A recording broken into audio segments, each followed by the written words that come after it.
నిన్న రోడ్డు ప్రమాదాల మీదన చంద్రబాబు గారు సమీక్షించారట. థర్డ్ పార్టీ ఆడిట్ చేయాలని ఆదేశించారట. వెహికల్ ట్రాకింగ్ కోసం ప్రత్యేక కంట్రోల్ రూమ్ ఏర్పాటు చేయాలన్నట్టు. వేగాన్ని గుర్తించేందుకు సీసీ కెమెరాలు పెట్టాలన్నారు. రహదారి భద్రతా మండలి సమావేశంలో చంద్రబాబు గారు ఆదేశించారట.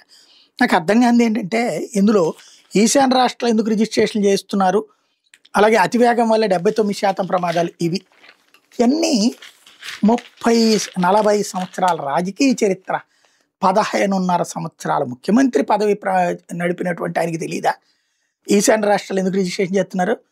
వీళ్ళ నుంచి బయటికి వెళ్ళిపోయిన కేసీనే నాని 2014 నుంచి 19 దాకా మొత్తుకున్నది ఏంది? అదే కదా ఈశాన్య రాష్ట్రాలు రిజిస్ట్రేషన్ చేపిస్తారు అన్నటువంటిది.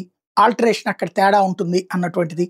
ఇక్కడ 28 ఏమో వస్తే టికెట్లు, అక్కడ 32, 34 దాకానే వస్తాయి సీట్లు, ఏది స్లీపర్లోకి అన్నటువంటిది. తెలియదా? తెలియనట్టు నటిస్తారా? ఇవాళకి కూడా తెలియకపోతే ఇంకెప్పుడు తెలుసుకుంటాం మనం? ఇంకోటి, ఎందుకు రోడ్డు ప్రమాదాలు ఎక్కువ జరుగుతున్నాయి అంటే కంట్రోల్ లేదు. స్పీడ్కి సంబంధించి ఎక్కడికక్కడ కంట్రోల్ లేదు. అది కదా లెక్క. ఇప్పుడు మీరు హైదరాబాద్కి సంబంధించి ఓఆర్ఆర్ మీద వస్తున్నప్పుడు ఆ రోడ్డు మీద కనబడతా ఉంటుంది మనం ఎంత స్పీడ్లో వెళ్తున్నాం అన్నటువంటిది. ఎంతలో ఉండాలన్నది కూడా రాసి ఉంటుంది. ఇక్కడ మన ఏరియాలో అట్లా ఏమైనా పెట్టామో మన హైవేల మీద? అవి కదా క్రాస్ చెక్ చేయాల్సిందే. ఇన్నేళ్ల తర్వాత కూడా ఇంకా నేర్చుకుంటానంటే ఎట్లాగా?